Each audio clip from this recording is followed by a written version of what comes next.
রূপমকে একটা চাকরি দিন, এমএ পাস। বাবা নেই, আছে প্রেমিকা, সে আর 2-1 মাস দেখবে, তারপর নদীর এপার থেকে নদীর ওপারে গিয়ে বলবে, রূপম আজ চলি, তোমাকে মনে থাকবে চিরদিন। রূপমকে একটা চাকরি দিন, যে কোনো কাজ, পিয়নের কাজ হলেও চলবে। তমাল বাবু ফোন তুললেন। ফোনের অন্য প্রান্তে যারা কথা বলেন তাদের যেহেতু দেখা যায় না, তারা দূর চেয়েও। তমাল বাবু মামাকে বললেন, রূপমের একটা চাকরি দরকার। মামা বললেন কাকাকে, কাকা বললেন জ্যাঠাকে, জ্যাঠা বললেন বাতাসকে। মানুষ জানলে একরকম, কিন্তু বাতাস জানলে? প্রথমেই ছুটে যাবে দক্ষিণে, সে বলবে দক্ষিণের অরণ্যকে, অরণ্য বলবে আগুনকে, আগুন গেল আলিমুদ্দিন স্ট্রিটে, আলিমুদ্দিন ছুটলো নদীকে বলার জন্য, নদী এসে আছড়ে পড়লো উপকূলে, আর সমুদ্র হিমাচলে বলে উঠলো, রূপমকে একটা চাকরি দাও। এমএ পাশ করে বসে আছে ছেলেটা। কয়েক মাস বাদের ঘটনা। আমি বাড়ি ফিরছিলাম সন্ধ্যেবেলায়।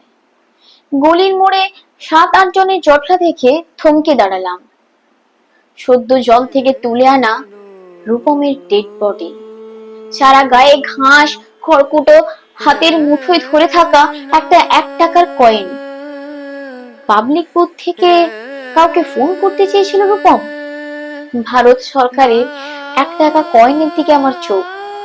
সারা গায়ে সবুজ ঘাস, ঘাস নয় অক্ষর। এমএ পাস করতে একটা ছেলেকে যত অক্ষর পড়তে হয়, সেই সমস্ত ব্যর্থ অক্ষর ওর গায়ে লেগে আছে। একটা ছেলেকে কেন আপনারা এমএ পড়ান? কোন নাল্লাতে 8খানা বিশ্ববিদ্যালয় বানিয়েছেন? তুলে দিন। এই কথাগুলো বলবো বলে ফোন তুললাম পবিত্র সরকারের। ফোন বেজে উঠলো, ফোন বেজে চললো, ফোন বেজেই চললো। 20 বছর ধরে ওই ফোন বেজে চলেছে, আরো 20 বছর বাজবে। বাতাস বলছে অরণ্যকে, অরণ্য চলেছে নদীর দিকে, নদী উপকূল থেকে আছড়ে পড়ে বলল, রূপমকে একটা চাকরি দিন। কে রূপম? রূপম আচার্য, বয়স 26, এমএ পাস। বাঁ দিকের গালে একটা কাটা দাগ আছে।